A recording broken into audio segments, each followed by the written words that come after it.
হরমুজে মার্কিন অবরোধ শুরু, ইরানি জাহাজ ধ্বংসের হুঁশিয়ারি ট্রাম্পের।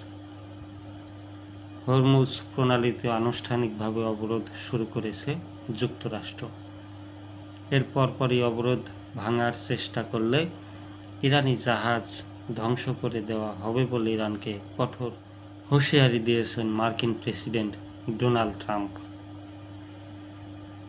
সোমবার ওয়াশিংটন সময় রাত 8টা থেকে হরমুজ প্রণালীতে ইরানের উপসাগরীয় বন্দরগুলো কার্যত অবরুদ্ধ করতে শুরু করে মার্কিন বাহিনী।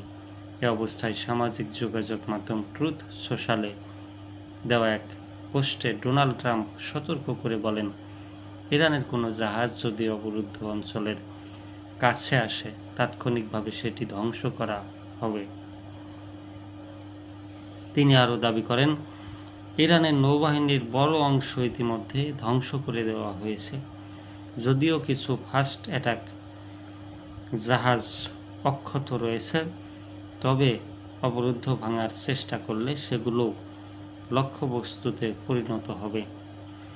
অন্যদিকে যুক্তরাষ্ট্রের এই পদক্ষেপের কড়া জবাব দিয়েছে ইসলামিক রেভলিউশনারি গার্ড কর্পস বাহিনীটির এক মুখপাত্র হুঁশিয়ারি দিয়ে বলেছেন, পারস্য উপসাগর ও ওমান সাগরের কোনো বন্দর নিরাপদ থাকবে না যদি ইরানের বন্দর হুমকির মুখে পড়ে।